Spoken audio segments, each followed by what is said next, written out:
Halo, assalamualaikum warahmatullahi wabarakatuh. Jadi, perkenalkan, saya saya Zami dan saya di sini bersama teman saya Adit, dan kami kali ini akan menceritakan kepada kalian tentang satu sosok tokoh tokoh proklamasi proklamasi. yang tidak terkenal. Iya, makanya kita up ya. Oke. So, beliau bernama Muhammad Yusuf Ronodipuro. Jadi siapa sih Muhammad Yusuf Ronodipuro ini?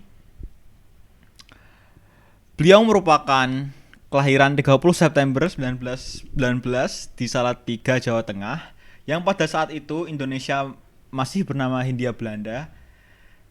Dan Muhammad Yusuf merupakan lulusan sekolah menengah tinggi Algemene Middelbare School atau disingkat AMS di Batavia yang sekarang telah diganti menjadi Jakarta.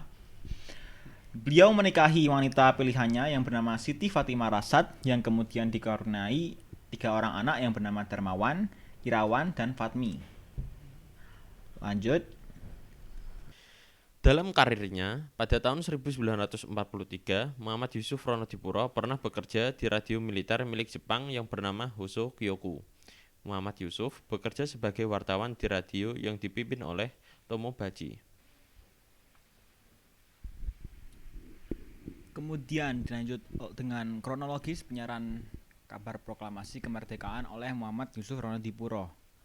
Mengutip laman Indonesia Defense, sebenarnya Muhammad Yusuf tidak mengetahui perihal kabar telah dibacakannya proklamasi kemerdekaan. Karena sejak tanggal 15 Agustus 1945, staf radio Hosokyoku tidak diperbolehkan masuk atau keluar. Saat ini, beliau berada di dalam radio Hosokyoku. Radio itu dijaga ketat oleh Kempetai atau polisi militer Jepang. Namun entah bagaimana caranya, seorang yang bernama Syahrudin berhasil masuk radio Hosokyoku untuk mencari Muhammad Yusuf Ronodipuro. Syahrudin mengabarkan kepada Muhammad Yusuf perihal proklamasi kemerdekaan dan memberikan selembar kertas dari Adam Malik yang berisikan teks proklamasi. Mengetahui kabar ini, Muhammad Yusuf segera menyiarkan kabar ini seluruh ke masyarakat luas.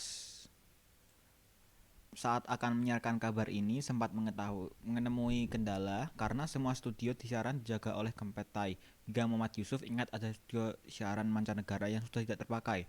Kondisi studio ini tidak tersambung dengan pemancar. Lalu beliau meminta bantuan bagian teknis untuk menyambungkan studio dengan pemancar. Setelah semuanya siap, pada pukul 7, Muhammad Yusuf menyiarkan kabar perihal kemerdekaan Indonesia dengan membacakan teks proklamasi kemerdekaan. Kabar ini disiarkan ke seluruh mancanegara dengan menggunakan bahasa Inggris selama 20 menit agar dimengerti oleh radio mancanegara seperti BBC, Radio Amerika, dan lainnya agar kabar ini dapat diteruskan ke seluruh dunia. Muhammad Yusuf Ronodipuro ditangkap dan disiksa oleh Jepang, yaitu merupakan dampak dari tindakan Muhammad Yusuf dalam menyiarkan kabar proklamasi kemerdekaan adalah beliau ditangkap oleh tentara Jepang serta mendapat siksaan fisik. Selain beliau, seluruh staf Hosokyoku yang terlibat juga mendapatkan perlakuan yang sama. Penyebaran kabar kemerdekaan Indonesia melalui radio ini kemudian menuai hasil. Pada 1946, Mesir menjadi negara pertama yang mengakui kemerdekaan Indonesia secara resmi. Lalu Palestina ikut serta mengakui. Negara Timur Tengah lainnya pun mengikuti, lalu India kemudian juga mengakui kemerdekaan Indonesia. Setelah jasanya terhadap Indonesia, pada tahun 1950, Yusuf ditugaskan menjabat sebagai kepala stasiun radio Republik Indonesia. Di masa kepemimpinan jabatannya, ia berhasil membujuk Presiden Soekarno untuk merekam beliau membacakan teks proklamasi.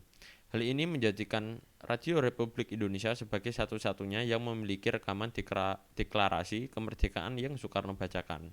Selama masa kepemimpinan Indonesia di bawah Soeharto, Yusuf kemudian dipercaya sebagai Duta Besar Republik Indonesia bagi Argentina di Buenos Aires. Ia, bersama tokoh bangsa lainnya, juga kemudian mendirikan lembaga non-pemerintah dan otonom bernama L3PES atau Lembaga Penelitian, Pendidikan, dan Penerangan Ekonomi dan Sosial. Yusuf kemudian memutuskan untuk pensiun dari pekerjaan terakhirnya sebagai duta besar pada tanggal 31 Mei 1976. Ia kemudian menikmati masa tuanya hingga meninggal pada 28 Januari tahun 2008 akibat penyakit kanker paru-paru dan stroke yang ia derita. Yusuf kemudian dimakamkan di Taman Makan Pahlawan. Pria yang begitu berjasa bagi bangsa Indonesia ini sehari-harinya dikenal sebagai pria ramah yang suka tersenyum dan bergurau dengan orang di sekitarnya. Ia meninggalkan istrinya bernama Siti Fatma Rasad, 3 anak dan 7 cucu. Pada tahun 2012, ia diberikan anugerah Lifetime Achievement oleh Komisi Penyiaran Indonesia atau KPI atas jasanya bagi Indonesia terutama dalam bidang penyiaran di tanah air. Jadi mungkin cukup sekian vlog vlog dokumenter dari kami tentang biografi beliau. Semoga bermanfaat dan terima kasih. Wassalamualaikum warahmatullahi wabarakatuh.